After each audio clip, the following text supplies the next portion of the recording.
주님의 이름으로 사랑하고 축복합니다.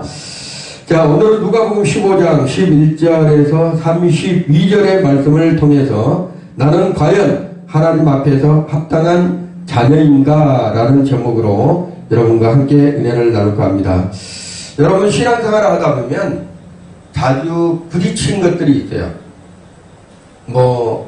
가족 간의 부딪힘도 있고, 또한 교회 안에서도 서로 부딪힘이 있죠. 또한 우리의 삶 속에서, 일터에서, 또한 우리가 살아가는데 세상 사람과 또 이렇게 부딪힌 적들이 있습니다. 그럴 때마다 나는 내가 신앙생활 하면서 나는 예수를 믿는다 하는데 내가 합당한 하나님의 자녀인가? 내가 합당한 크리스찬인가? 이렇게 생각할 때가 있을 것입니다. 오늘 누가복음 15장에 보면 탕자의 비유가 있어요. 많은 사람들이 이 탕자의 비유를 많이 들었을 것입니다.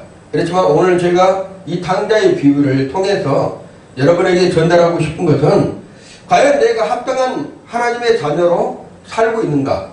아니면 내가 과연 하나님의 자녀로서 믿음 생활하면서 승리하는 삶을 살고 있는가를 우리가 한번 되새겨보기 위해서 제가 이 말씀을 오늘 전할까 합니다. 자, 예수님께서는 이 비유를 세리와 죄인들이 주님께 나오자 이를 비난하는 일을 말하고 있습니다. 자, 그래서 하나님께서 이 비유를 통해서 우리에게 전달하고자 하는 것이 있다는 것이에요.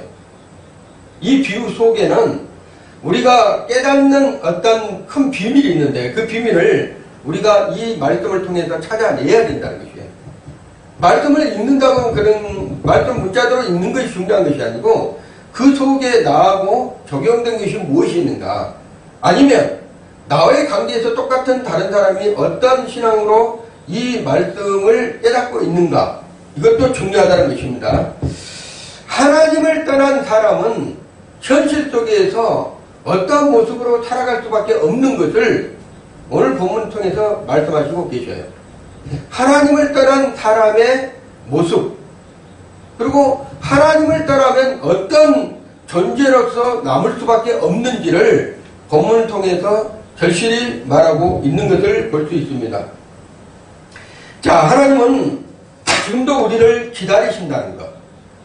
그 기다리신다는 게 뭐라 한다면 모든 사람이 신앙생활을 100% 열심히 주님 오실 때까지는 할 수가 없어요.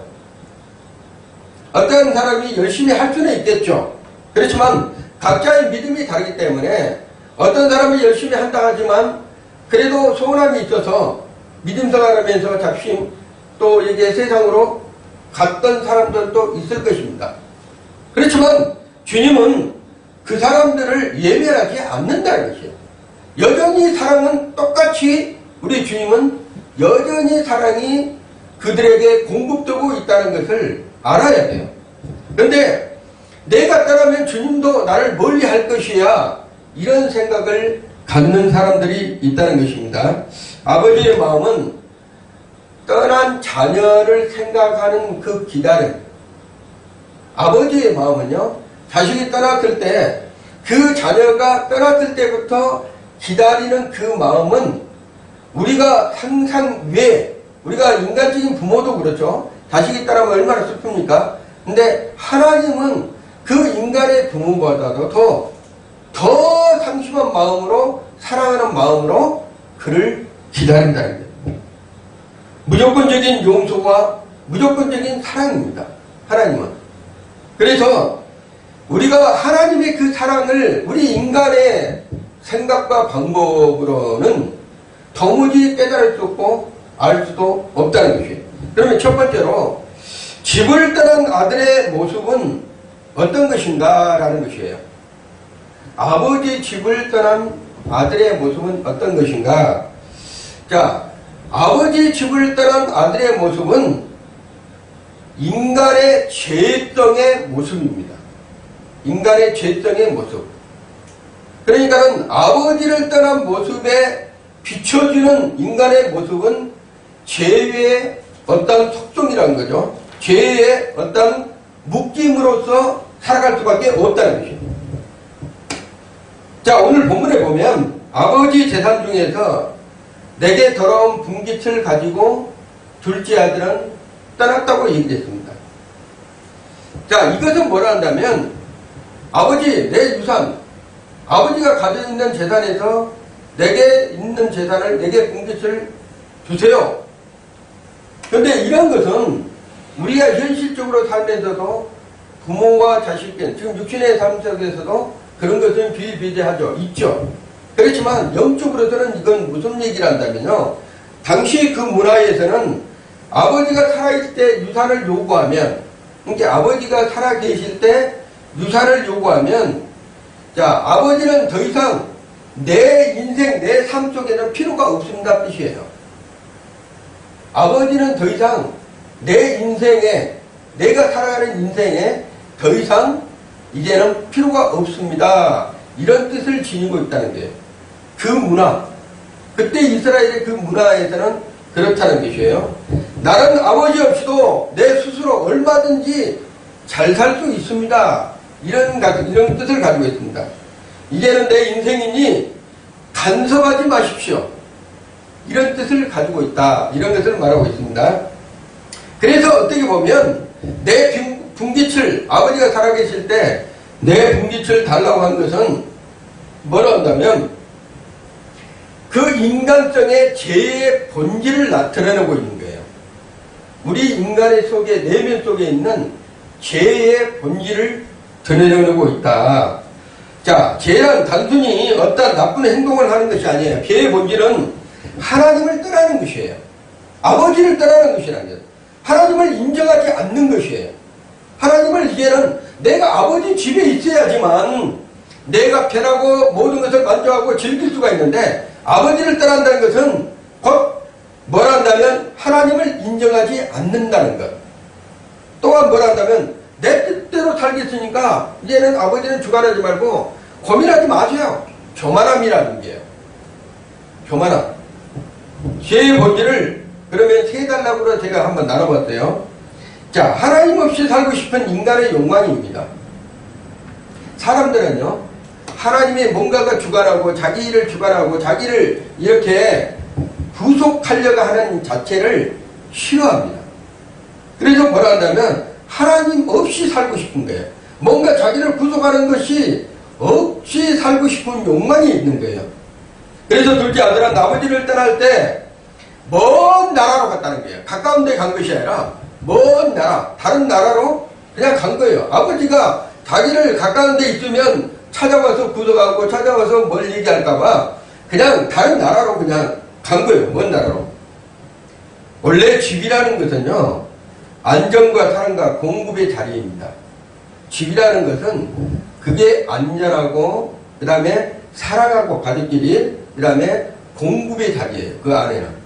그런데 그것을 버리고 자기 뜻대로 살기 위해서는 이 둘째 아들은 먼 나라로 안전한 곳을, 또 사랑이 있는 곳을, 공급의 자리를 피해서 먼 나라로 쉽게 말하면 가는 거예요. 이민을. 자, 이것은 무엇을 원한다면 한 인간이 아버지를 떠나는 것은 하나님을 따라서 인간의 그 모습, 죄성의 모습으로 살고 싶어하는 욕구, 욕망이라는 것입니다. 모든 인간은 그렇다는 거예요.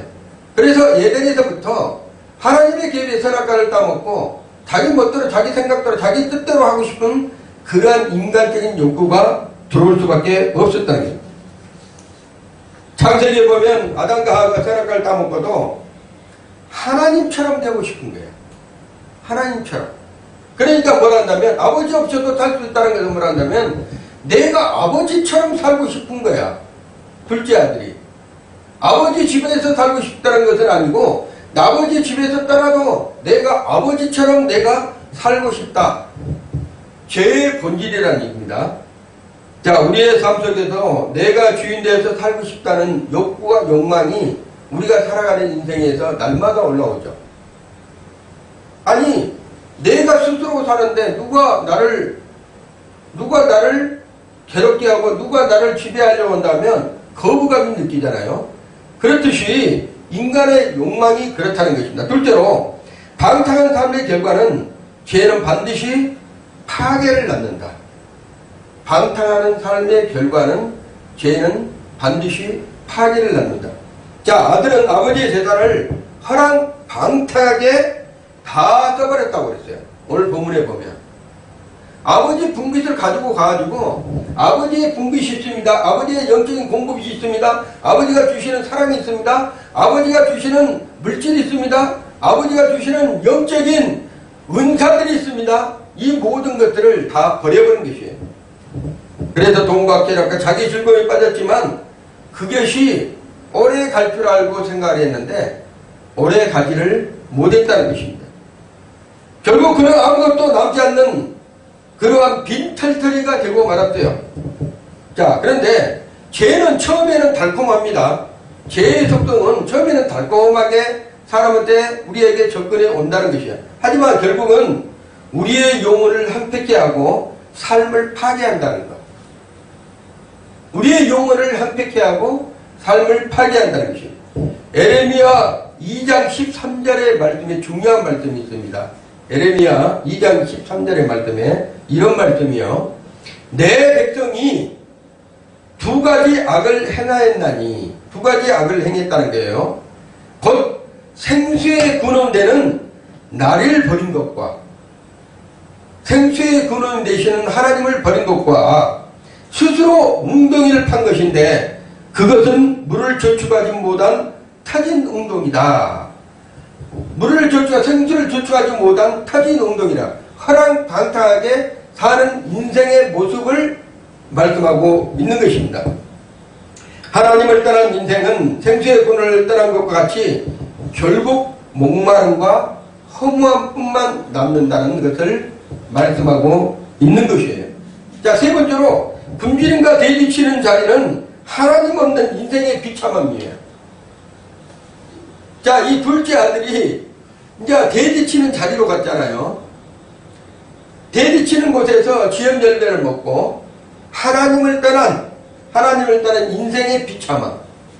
그 인생의 비참함이 곧 지옥입니다, 여러분. 당자는 그 땅 형편에 들어서 금지르게 되었고 대지를 치는 종로로서로 지금 살아가고 있습니다. 유대인에게는 이 앞절에도 제가 한번 얘기한 것 같은데 돼지는요 부정한 동물이에요. 구약에 보면 돼지는 부정한 동물로 취급을 합니다. 따라서 돼지를 치는 먹는 쥐연 열매도 배를 채우려고 했지만 가장 낮고 비참한 인생의 자리를 나타내고 있다는 거예요. 쥐연 열매를 먹었다는 것은 그 둘째 아들이 쥐연 열매를 먹었다는 것은 가장 낮고 부정한 것이라겠잖아요. 돼지가 먹는 그 밥그릇에 있는 그 쥐연 열매를 먹었던 이 탕자는 가장 낮고 비참한 인생의 자리를 의미한다는 것이에요. 하나님을 떠난 삶은 바로 이러한 자리를 갈 수밖에 없다는 것을 말하고 있습니다. 하나님을 떠난 인간의 마지막 모습은 바로 이것입니다. 모든 사람들이 하나님을 떠난 인간의 모습, 그 어떠한 모습이란다면 이러한 모습으로 갈 수밖에 없다. 겉으로는 성공한 것처럼 보여요. 겉으로는. 그렇지만 영적으로는 돼지와 같은 삶을 살고 있는 사람들이 많다는 것이에요. 겉으로는 인생의 성공한 자리에서 뭔가 잘난 척하고 뭔가 즐거워하고 뭔가 성공에 대해서 것처럼 보이지만 영적으로 보면 하나님께 돼지와 같은 삶을 살고 있는 사람들이 너무나 많다는 거예요. 성도 여러분, 자, 둘째 아들의 모습 속에서 우리 자신들을 돌아봐야 됩니다. 오늘 본문에 나온 둘째 아들의 모습에서 우리 자신을 한번 돌이켜 봐야 됩니다. 나는 내 힘으로 살 수 있다고 하는 이 교만함을 우리가 버려야 된다는 거예요. 내 힘으로 살 수 있어. 하나님 없이도 살 수 있어. 아버지 분깃을 주세요. 내가 가보면 아버지보다 더 잘할 수도 있어. 이러한 교만함. 하나님 보시기에 가증한 것들이라는 것이에요. 잘 살 수는 같지만 결국 우리는 공허와 허무에 빠지게 될 수밖에 없는 그러한 삶으로 전락하고 만다. 죄는 우리를 점점 또 뭐라 한다면 더 깊은 비참함으로 우리를 끌고 가요. 죄의 속성은요, 우리가 처음에는 죄는 달콤하게 보인다니까요. 모든 인간이 그래서 죄를 죄라고 생각하지 않습니다.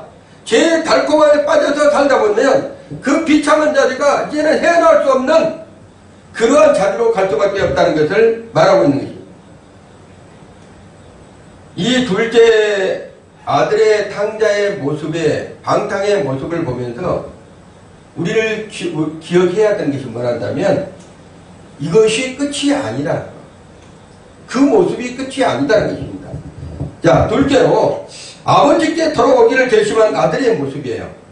처음에는 아버지를 분깃을 가지고 떠났던 그 둘째 아들의 모습이지만 이제는 아버지께로 돌아오기로 결심한 아들의 모습, 이것은 이 앞전에도 얘기했지만 회개의 시작이라는 거예요.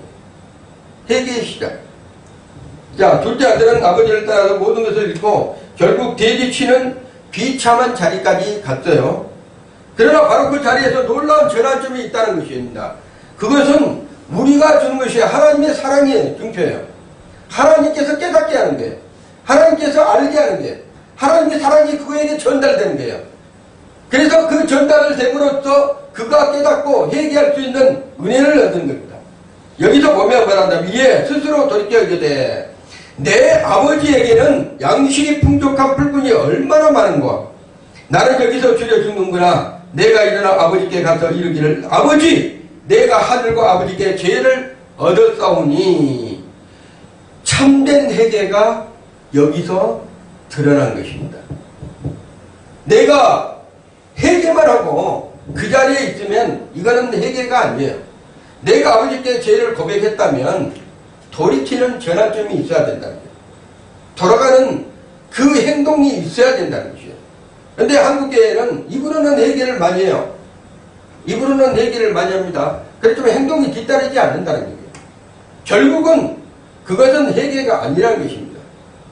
회개라, 참된 회개라는 것은 내가 하나님 앞에 범죄했다는 사실을 고백했다면 돌이킬 수 있는 그러한 행동이 따라야 된다는 것입니다. 그래서 첫 번째로 참된 회개가 그러면 무엇인가? 제가 이제 세 가지로 나눠봤어요. 스스로 돌이켰다는 거예요. 스스로. 야, 누가 옆에서 야, 가라 이런 것이 아니라 스스로 돌이켰다는 거예요. 회개는 깨닫는 은혜에서부터 시작됩니다. 회개는 깨닫는 은혜에서부터 시작된다. 탕자는 스스로 돌이켰다고 이렇게 얘기했던 것처럼 돼지와 함께 살면서 얼마나 비참했겠어요. 자기 아버지 집을 생각을 해본 거야. 자기가 살았던 집을 생각을 해본 거야. 너무 비참한 거야. 나는 아버지의 아들이었는데 지금은 돼지보다 못한 인생을 내가 살고 있구나.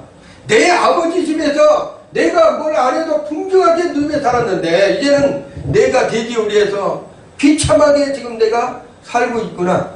깨닫는 은혜입니다. 하나님 없는 내 인생이 얼마나 비참한지를 깨달아야 돼요. 이 크리스찬들이요, 하나님 없는 인생을 살려고 하는 사람들도 있어요. 스스로가 모든 것을 해보려고 하는 사람이 있어요. 스스로가 이렇게 하면 될 것 같다고 하면서 하나님 없이 말씀 없이 그냥 행동하는 사람들이 있습니다. 절대로 그렇게 하면 안 돼요. 그는 비참한 자리로 떨어질 수밖에 없는 그러한 삶을 살 수도 있다는 것을 여러분이 인지를 해야 됩니다. 성경은 말합니다. 너희는 스스로 조심하라 이렇게 얘기하는 거예요. 누가복음 21장 34절에 너희는 스스로 조심하라. 이는 너희 마음이 방탕과 술 취함과 생활의 염려로 둔하여지고 이렇게 써있어요. 스스로 조심하라는 거예요.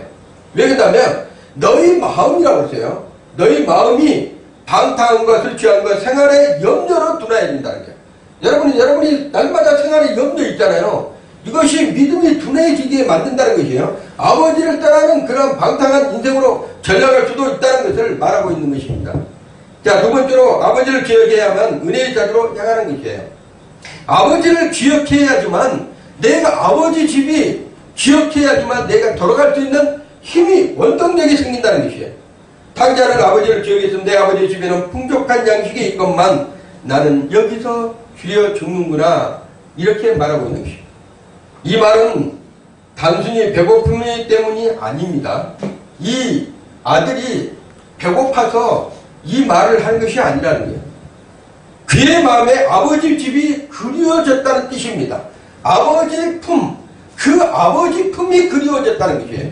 거기 가면 내 아버지의 많은 것을 내가 먹고 풍부하게 먹고 싶고 이것을 말하는 것이 아니다는 거예요. 진정한 얘기는 어떠한 그 복에 어떠한 그릇에 있는 것이 아니라 그 아버지한테 있다는 것을 말씀하고 있는 것입니다. 자, 해결한 내가 일단 자리에서 떠나는 것이 아니라 돌아갈 것을 향해 마음을 정하는 것이에요.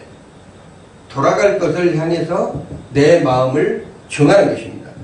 자, 우리가 돌아갈 곳은 세상이 아니라 아버지 집으로 돌아가야 된다는 거예요. 아버지 집으로.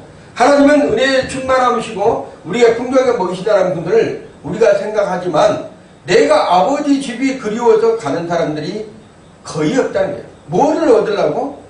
우리 인생에 살다가 우리가 필요한 것을 얻으려고 아버지 집으로 돌아간 사람들이 있어요. 그것은 절실한 회개가 아닙니다. 자, 세 번째로 죄를 인정하고 고백해야 돼요. 당장은 결심하지 아버지, 내가 하늘과 아버지의 죄를 얻었다고 이렇게 고백합니다. 지금부터는 아버지의 아들이라 일컬음을 감당치 못하겠나이다. 나를 품꾼의 하나로 보소서. 이렇게 얘기를 합니다.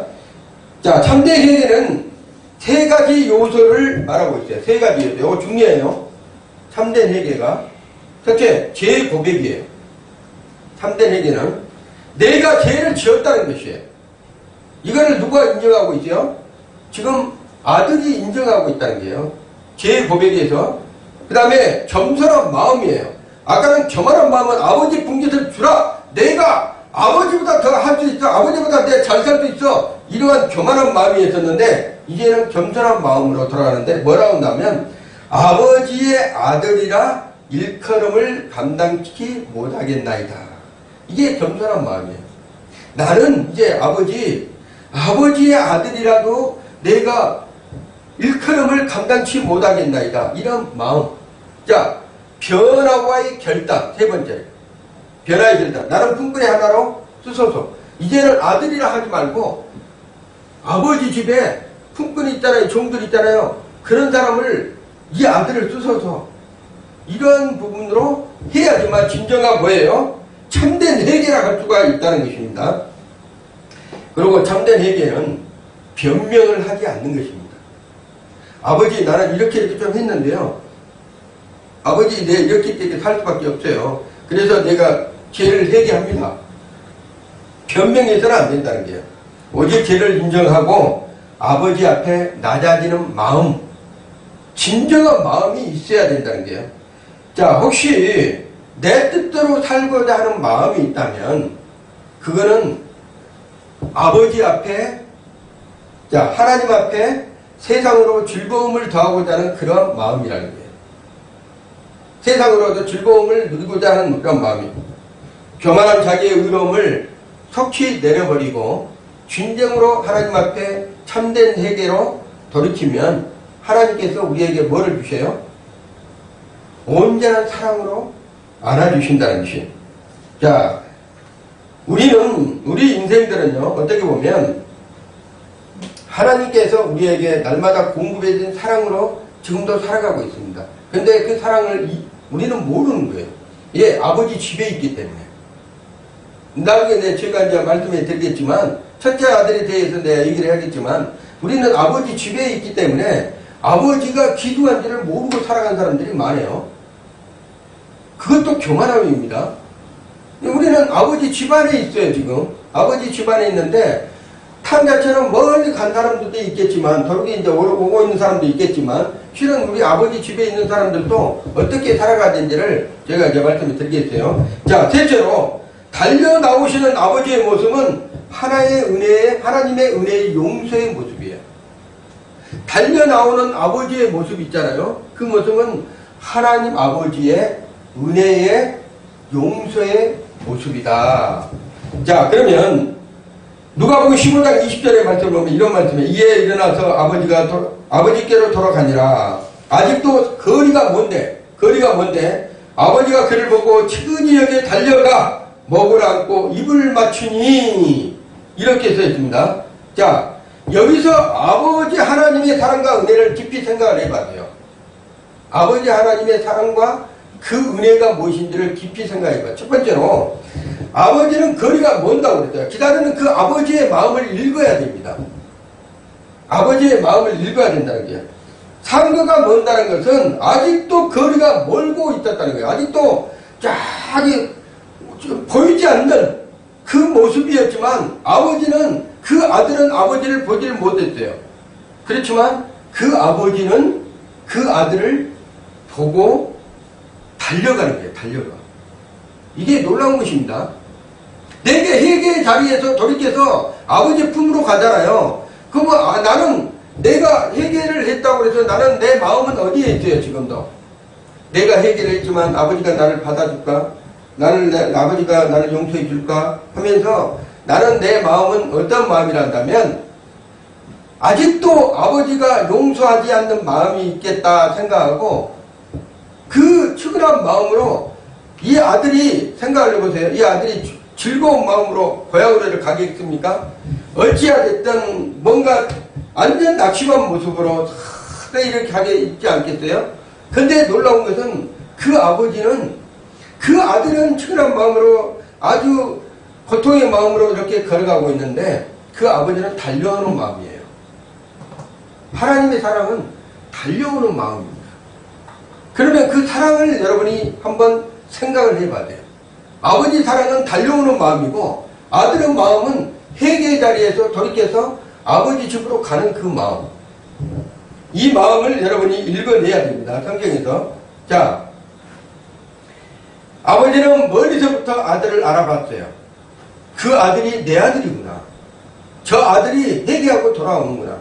저 아들이 빈손으로 들어와도 그 아버지 마음에 그 아들 손에 아무것도 들려지지 않았어도 그냥 아무것도 없고 빈털들여야 되고 거지 옷을 입고 완전 투추한 그 모습으로 와도 아버지는 달려가고 있다는 것이죠. 기다리는 그 아버지의 마음. 자, 베드로후서 3장 9절은 이렇게 말씀합니다. 주께서는 아무도 멸망하지 아니하고 다 회개하기에 이르기를 원하노라. 중요한 마음이야, 아버지 마음은. 주님께서는 지금도 수많은 사람들이 아버지를 따라서 세상에서 방황하고 있을 때 그 아버지의 마음은 어떤 마음이라면 아무도 멸망하지 않고 아무도 돼지 우리에서 방황하지 않고 세상 가운데 방황하지 않고 다 뭐하고 회개하고 아버지에게 돌아오기를 바라는 마음이라는 거죠. 자, 그러면 이제 두 번째로 달려가 목을 안고 입을 맞추라는 말은 조건 없는 사랑이라는 거예요. 달려가서 그 아들에게 입을 맞추고 이렇게 껴안고 하는 것은 뭐라 한다면 아버지의 조건 없는 사랑이다. 조건이 있으면 어떻게 되겠어요? 야, 너 이런 빈손으로 돌아왔는데 내 분기지 다 어디에 있느냐? 물어보겠죠. 너 내 것을 가지고 나갔는데 이 꼴이 뭐야? 너 이렇게 하려고 다시 돌아온 거야? 그러면서 뭐라 할 수도 있겠죠. 근데 아버지는 그 아들이 거지 옷으로 아주 누더기 옷을 입고 오고 있었는데도 뭐라 한다면 그 아들을 품어줘요. 이렇게 품어주고 입을 맞춰주는 거야. 이게 뭐라 한다면 조건 없는 아버지의 사랑이다. 당시에 이제 보면 동양 문화에서는요, 연로한 가정이 달려간다는 것은 있을 수 없는 일이라고 해요. 어떻게 보면 동양 문화에서는 옛날 어르신들도 우리 동양 문화에 대해서는 있잖아요. 어르신들이 막 달려가서 자식을 막 이렇게 껴안고 이런 것이 없었어요. 근데 이 아버지의 마음이 얼마나 자식을 사랑하는 마음이 있었으면 달려가서 그 아들을 껴안고 체면도 없이 그냥 볼에다가 눈 맞추고 이런 부분들 하겠어요. 그 냄새, 더러운 거, 심창에 있던 거, 썩은 냄새들을 입을 다 하면서도 입맛 마주쳤다 그랬잖아요. 입을 마주쳤다 했잖아요. 이 아버지의 사랑을 우리가 받아들이는 것을 보면 얼마나 사랑이 큰지를 우리가 이해를 합니다. 자, 하나님의 은혜예요. 자, 우리는 여전히 죄인됐을 때 그리스도의 십자가에서 우리를 죽으셨다고 그랬어요. 여전히 우리는 죄 가운데 살고 있어도 그리스도의 사랑은 뭐라 한다면 십자가에서 당신을 내어드릴 수 있는 그러한 조건적인 사랑으로 우리를 사랑하셨다. 여러분이 그거를 온전히 받아들여야지만 믿음으로 우리가 생각할 수 있습니다. 자, 그리고 잔치를 회복시키는 그 아버지의 마음. 아들을 껴안고 그냥 그 자리에서 그렇게 있는 것이 아니라 잔치를 베풀었다는 거예요. 잔치. 이 잔치를 베풀어야 되는 은혜는 단순한 용서가 아니다는 것을 가르치는 말이에요. 이 무슨 뜻이란다면, 이 아들은 이 준비한 고백을 합니다. 아버지, 내가 하늘과 아버지께 죄를 얻었사오니 지금부터는 아버지의 아들이라 일컬음을 감당치 못하겠나이다. 이렇게 얘기해요. 이 아들이. 얼마나 부끄러운 일입니까? 이 아들이. 자기는 당당하게 나갔다가 돌아와서 보니까는 아버지 앞에 죄스러운 마음이에요. 그래서 이제는 아버지의 아들이라 일컬음을 감당치 못하겠나이다. 이렇게 했는데 아버지는 이걸 끝까지 듣지 않고 끝까지 듣지도 않았어요. 종들에게 명령하는 거예요. 뭐라고 명령한다면 오늘 여러분이 이 네 가지를 잘 들어야 돼요. 이 네 가지. 오늘 누가복음 지금 15장에 나와 있는 이 아들에게 행한 아버지의 마음을 여러분이 읽어야 된다는 거예요. 자, 그러면 첫 번째, 아버지가 그러죠. 제일 좋은 옷을 가져다가 입혀라. 이렇게 하는 거예요. 제일 좋은 옷을 가져다가 입혀라. 이것은 무슨 뜻을 한다면 우리 크리스찬들에게 입혀지는 의의 옷이에요. 의의 옷. 왜냐하면 죄로 말미암아 죽을 수밖에 없는 인생에게 하나님께서 의로운 자로 칭하시는 하나님의 은혜의 옷이라는 의로운 의의 옷. 이것은 바로 말한다면 회복의 자리로 하나님께서 인도해 주시는 것이에요. 아무리 죄가 죽을 죄인이라도 우리 하나님께서 그에게 의로운 옷으로, 죄인의 옷이 아니라 의로운 옷이에요. 의의 옷으로 입혀져서 회복의 자리로 이끌어가는 그러한 모습이라는. 두 번째로 뭐란다면, 자, 손에 가락지를 띄워줘라. 아버지가 명령. 손에 가락지를 띄워줘라. 이것은 뭐란다면 아들의 권세를 회복해 주는 거예요. 아들이 자기 재산을 분깃을 가지고 떠나갔잖아요. 다 잃었어요. 아무것도 없어요. 빈털털이에요. 그래 돌아왔는데 얼마나 기분 나쁘겠어요. 큰아들은 아들의 권세를 자기가 가지고 나갔다 다 잊었어. 아무것도 없어. 빈털털이 왔어. 근데 아버지는 뭐라 한다면, 자, 그에게 손에 가락지를 띄워줘라. 손에 가락지를 띄운다는 것은 옛날에 임금들은 구약시대에 보면 임금들은 손에 가락지를 그게 징표를 찍습니다. 왕이라는 징표를 찍어요. 그렇듯이 아들에게 손에 가락지를 띄웠다면 아들의 신분을 다시 회복시켜야겠다는 거예요. 이 놀라운 축복이에요. 자, 세 번째로 발에 신을 신겨라. 이게 성경에서 그냥 말하는 것이 아닙니다. 여러분 막 아버지가 제일 옷을 입히고 그 다음에 손에 가락지를 끼우고 발에 신을 신겨라 말하니까 그냥 읽어 내려가잖아요. 이게 의미가 있는 것이에요. 이 성경 말씀에. 자, 발에 신을 신겨라. 한게요. 이것은 말한다면 자유인, 우리가 자유로운 신분이 있다. 종의 신분이 아니라 자유인의 신분을 회복시켜주는 거예요. 하나님께서. 우리에게. 그러니까는 하나님께서 회개하고 돌아온 자들에게는 의의 옷으로 입혀주고 그 아들의 권세를 주고 그 자녀에게 아들의 권세를 주고 자유인으로서 회복하는 자리로 하나님께서 인도해 가신다는 것이에요. 마지막으로 뭘 한다면, 자, 여기서 중요한 것이에요. 살찐 송아지를 잡아먹고 즐기다. 이렇게 하는 거예요. 살찐 송아지를 잡아먹고 즐기자. 이건 무슨 뜻이냐면, 아들이 돌아왔기로. 위에 나오면 한 마리 양을 찾아서 한 영은 찾아서 돌아올 때 하늘에서 뭐가 있어요?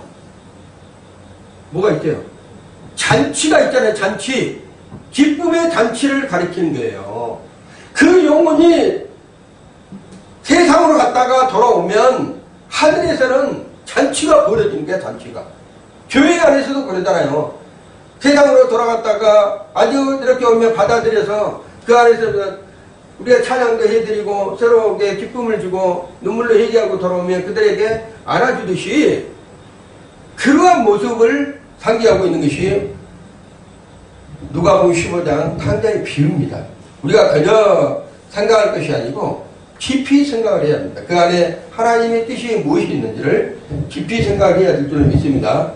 용서받은 죄인들의 하나님의 은혜가 무엇인지를 깊이 깨닫게 하는 장면이에요. 자, 네 번째로, 그러면 그 아들이 돌아와서 이렇게 즐거움에 참여하고 즐거움에 아버지가 안아주고 모든 걸 다 해줬단 말이에요. 그러면 우리가 첫째 아들을 바라봐야 되잖아요. 둘째 아들은 그렇게 했는데 나갔다가 얘기하고 돌이켜서 아버지 앞에 돌아와서 다시 신분이 회복되고 살긴 송아를 잡아서 집안에 잔치가 벌어지고 이런 찰나에 첫째 아들이 이제 밖에서 들어오는 길을 이제 얘기를 하는 거예요. 그러면 첫째 아들의 모습을 봐야 되는 거예요. 자, 첫째 아들은 집안에 있던 큰 아들의 모습은 자기의 의와 은혜를 모르는 신앙을 살고 있었다는 거예요. 집안에 있는 첫째 아들의 모습은 자기의 의와 은혜를 모르는 그러한 모습을 살고 있는 첫째 아들의 모습이에요. 자, 또 다른 주인공, 이 첫째 아들은 그러면 우리가 이걸 한번 찾아보기를 원합니다. 자, 이 맏아들이 밖에 있다가 이제 돌아와서 집에 가까이 가보니까는 풍류와 춤추는 막 이런 일들이 벌어졌어. 그래서 한 종을 부르는 거야. 야, 이거 무슨 일이냐, 대체? 그러니까는 이 종이 말하는데, 당신의 동생이 돌아와가지고 아버지가 건강함을 다시 얻음으로써 보완해가지고 살찐 송아지를 대하고 잔치를 벌렸다. 이렇게 얘기를 해요. 그러자 바로 큰아들이 오늘 본문에 보면 누가복음 15장 25절에서 28절에 보면 그가 노예에 들어가고자 아니하거든. 화가 난 거예요. 아니, 생각을 해보세요. 여러분, 예배를 드리고 교회에서 성도로 하나님 집에서 여러분의 큰아들로서 하나님의 예배 자리에서 모든 것을 누리며 살고 있는데 세상으로 갔다가 다 잃어버리고 돌아왔던 동생이 왔는데 아이고 쟤는 뭐하러 온 놈이야 저거. 아이고 세상 가운데 살지 뭐한테 돌아가지고 드러지길래 하는 거야. 이렇게 하면 되겠습니까? 저거 가서 죽지 뭐한테 여기 다시 돌아왔어. 이렇게 하면 되겠냐 이 말이에요. 근데 이 아들은, 첫째 아들은 둘째 아들이 돌아온 자기 동생이 돌아왔는데 뭐라 한다면 그런 마음으로 생각하는 거야. 아니 지가 다 받아갖고 지가 열심히 살든가 죽든가 지가 알아서 해야지 뭐하러 돌아와가지고. 그런데다가 그 아버지는 뭐한테 저런 새끼한테 저런 잔치를 벌어주고 있냐 이 말이에요. 여기서 우리가 큰아들의 세 가지 생각이 잘못된 것을 우리가 판단을 해야 돼. 첫째, 의무적인 신앙으로 아들의 자리를 종처럼 탄 큰아들이었다는 거죠. 의무적으로. 그냥 교회만 왔다 갔다 하면서 성경책 끼우고 왔다 갔다 아버지의 말은 아예 알겠습니다 갔다 왔다 이런 삶으로 살아왔던 아들의 모습. 자, 왜 그런가 성경에 나와 있습니다. 여러분은 잘 기억해. 성경에 나와 있어요. 누가복음 15장 29절 이렇게 말해요. 내가 여러 해 아버지를 섬겨 명을 어김이 없거늘. 아버지의 명을 어긴 적이 없다는 거야. 이제 아버지가 해란 대로 왔다 갔다 너 나와라 하면 왔다가 또 갔다 가라 한다면 아주 그 로봇처럼 왔다 갔다 이런 부분을 했다는 거야. 내게는 그러니까 자기에게는 염소 새끼라도 주어 나와 내 벗으로 즐기게 하신 일이 없더니. 그러니까는 아니 교만한 마음이죠. 아니 나한테는 염소 새끼라도 잡아서 자기 친구들하고 좀 이렇게 즐겁게 보내라 이렇게 하는 것도 없는데 아니 다 분기서 가지고 왔고 갔더만 다 잃어버렸고 왔는데 저놈한테는 왜 저렇게 잔치를 벌이고 막 춤을 추면서 뭐 다 이렇게 행세를 부르고 있느냐. 이게 우리의 인간의 모습이에요. 아버지가 읽은 거예요. 이런 모습을. 우리 하나님께서는 인간의 모습 속에 이런 것들이 있다는 것을 보고 있는 거예요. 자, 억눌렸던 마음이 폭발해버린 거예요. 자기가 율법적으로 살고 내가 싶어했던 그 마음이 있대요. 내가 열심히 하면 아버지가 나한테 잘해주겠지 하면서 끝까지 열심히 했는데 그 동생이 딱 와서 뭐가 드러났다면 큰아들의 실체 본성이 드러난 거예요. 그 전까지는 몰랐어요. 여러분 신앙생활을 우리가 한번 해야 됩니다. 내가 잘했던 사람이 세상을 갔다가 저기하고 다 이겨갖고 돌아왔어. 그러면 내 마음을 한번 읽어봐야 돼. 그랬듯이 지금 둘째 아들이 동생이 나갔다 돌아왔는데 지금까지는 전혀 아버지 앞에 불순종이라든가 전혀 아버지한테 반기를 든다든가 그리고 동생을 미워했던 감정들이 없었어요. 근데 아들이 돌아오니까 동생이 돌아오니까 어떤 일이 벌어진다면 지금까지 자기 속에 그런 마음이 있는 줄 몰랐는데 전혀 그런 생각이 없는 줄 몰랐는데 갑자기 속에서 뭐가 올라온다면 우라통이 터지는 거야. 우라통이 터지면서 아주 막 뭐랄까 부모한테도 아버지한테도 뭐라 한 소리 하고 그 동생한테도 뭔가 이렇게 불만스러운 표정이 드러난 거예요. 자, 이 큰아들의 모습은 지금의 어떻게 보면 우리의 모습일 수도 있습니다. 우리가 잘 생각을 해야 된다. 자, 이 큰아들은요, 아들 자리에서 살지 못했다는 거예요. 이게 중요해요. 우리는 아버지 집에 지금 살고 있잖아요. 여러분들은 큰아들로서 아버지 집에 살고 있어요. 근데 아버지 집에 살고 있는데 여러분이 아들의 신분으로 사는 것이 아니라 종의 신분으로 살고 있었다는 거야. 이 큰아들이. 그래서 뭐라 한다면 종처럼 아버지께 섬겼던 것이야. 종처럼. 아버지가 명한대로 예 알겠습니다. 종처럼 섬겼던 것이지 아들처럼 아버지 것이 내 것이고 내 것이 아버지 것이다. 이런 마음으로 살지 못하는 것을 마음으로 표출이 된 거예요. 신앙생활을 오래 했어도 나는 하나님께 이렇게 순종했는데 왜 보상이 없을까? 왜 저 사람은 늦게 왔는데 저 사람은 보고 왜 나는 이렇게 안 되는 거야? 왜 나만 가지고 그래? 이게 큰아들의 모습을 상기시키고 있는 것입니다. 자, 두 번째로 은혜를 모르는 신앙은 동생의 회복을 기뻐하지 못한다. 은혜를 모르는 신앙은 동생의 회복을 기뻐하지 못하는 거예요. 자, 큰아들은 동생의 기한을 돌아온 것을 기뻐하지 않았다는 것이에요. 왜? 자기가 가지고 나갔으니까 자기 알아서 자기가 죽든지 살든지 자기 알아서 해야 될지 왜 와서 나를 실망시키고 나를 괴롭게 하는 거야. 마음을 이런 생각을 하는 거예요 지금. 그리고 큰아들은 뭐 한다면 자기 수고하고 애썼던 아버지한테 섬겼던 그런 마음이 한순간에 뭐로 해요? 불만이 되는 거야. 교만한 마음이 생기는 거야. 자, 은혜로 사는 것이 아니라 이 큰아들은요 여기서 중요한 것입니다.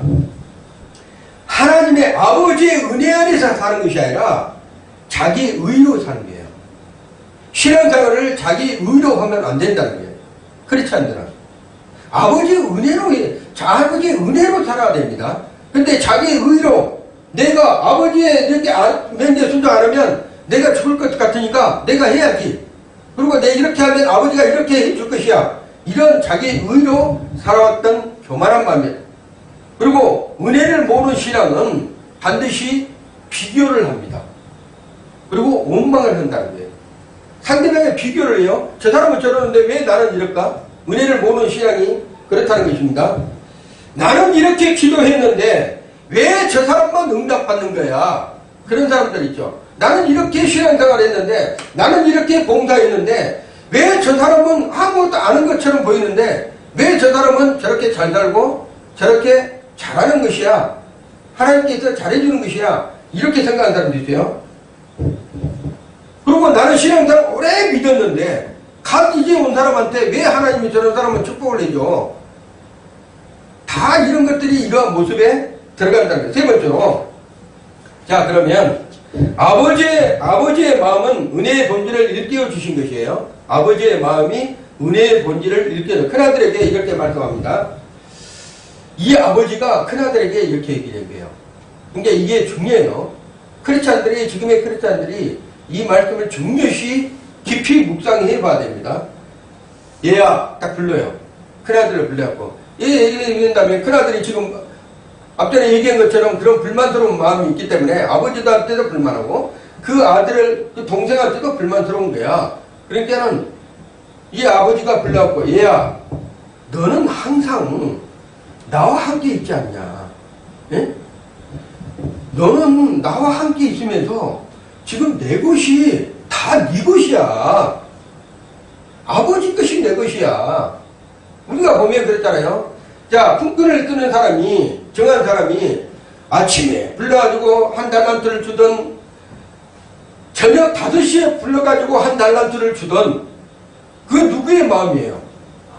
아버지의 마음이에요. 아버지의 마음. 근데 아침에 일찍 와가지고 9시에 일했던 사람이 이제 품삯을 나눠준 걸 보고, 아, 뒤에서부터 주니까, 근데 5시에 왔던, 오후 5시에 왔던 사람한테 한 달러를 주니까, 야, 나는 내가 저 사람이 한 달러 계산을 머리로 계산하잖아요, 인간들은. 저 사람한테 한 달러 주면 내가 아침에 9시에 왔으니까 생각을 해보자. 6시에 끝났다 가면, 아, 최소한 10달란트에서 20달란트를 주겠구나. 생각을 하겠죠. 그러면 이 사람이 생각했을 때 딱 했는데, 한 달란트를 딱 줬을 때, 그 9시에 왔던 사람은 5시에 왔던 사람한테 어떤 마음을 가질까요? 엄청나게 기분 상해가지고 안 좋은 마음을 갖죠? 그런 사람은 그것만 생각할까요? 그 달란트를 나눠준 사람 있잖아요. 그 사람한테는 어떤 생각을 가질까요? 원망의 마음이 돼요. 비교, 판단, 원망. 이의 마음이 든다는 것이에요. 자, 그래서 그 아버지가 가르치는 그 아들에게 가르치는 말이 말한다면 내 것이 다 네 것이야. 근데 너는 누리지 못했잖아. 예? 근데 놀라운 것은 둘째 아들이 나갔다 들어와서 보니까 자기 마음이 누리지 못한 것이 억울한 거야. 억울해.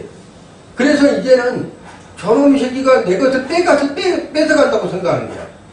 그러니까 그 둘째 아들이 와서 다시 자기 분깃을 뺏어간다고 생각을 하고 있는 거야. 그것이 신앙생활이라니까요.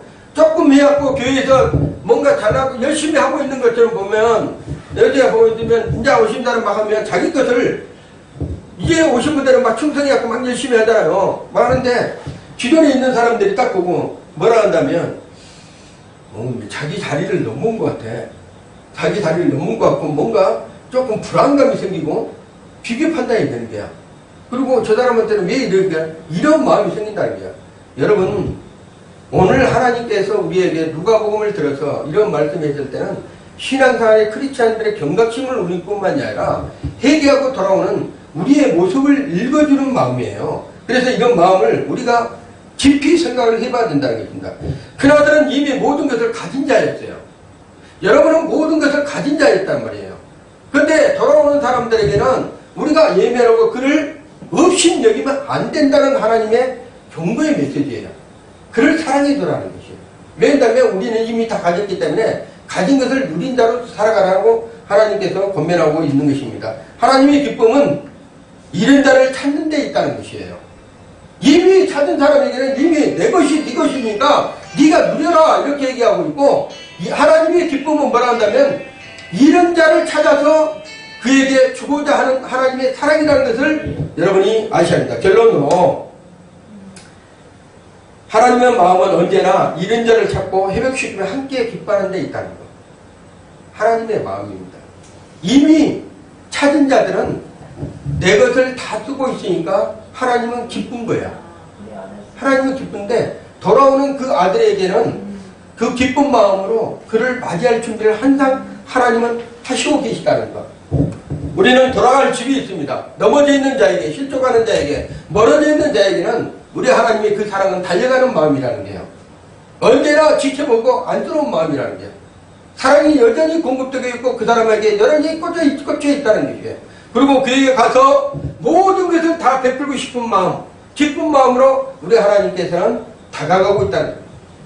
그렇지만 우리 이 세상에 사는 크리스찬들은 그러한 마음을 읽어서 돌아온 자에게는 공급해주는 그러한 첫째 아들의 마음이 아니라 첫째 아들이 돌이켜서 아버지가 해줬던 다 내 것이 네 것이다, 이런 마음을 누리는 사람들이 되어야 될 줄로 믿습니다. 그래야지만 진정으로 우리가 크리스찬으로서 세상 가운데 소금과 빛의 역할을 하고 하나님의 사랑을 저들에게 증거할 수 있고 공급할 수 있는 그러한 사람들이 될 수가 있다는 것이에요. 저는 오늘 누가복음을 이렇게 준비하면서 느낀 것이 있어요. 그 느낀 게 뭐라 한다면, 우리 인생들은 하나님의 마음을 읽는다 하면서도, 하나님의 마음을 조금이나 안다 하면서도 내가 큰아들이 그 모습이 아닌가, 아직도 우리는 큰아들의 그 모습이 아닌가. 그런 생각을 많이 내가 한번 느껴봤습니다. 누리지 못한 그 큰아들의 아픈 상처, 갇혀있던 그 마음, 종되었던 그 마음, 아들이신 분이 아니라 종되었던 마음, 이제는 자유함을 누리시길 바랍니다. 여러분이 전부의 아들의 마음으로 돌아가서 이제는 종의 마음이 아닌 아들의 마음으로 돌아가서 아버지 것이 내 것이다. 그리고 내가 그 동생이 돌아왔을 때 기쁜 마음으로 맞이할 수 있는 그런 마음을 가질 때 진정한 하나님의 사랑으로 하나될 수 있는 그러한 가족들, 그러한 교회들이 될 줄로 믿습니다. 우리 주님의 성교의 모든 성도들은 그러한 마음을 가지시고 위안기간도 승리하시기를 예수의 이름으로 축원합니다.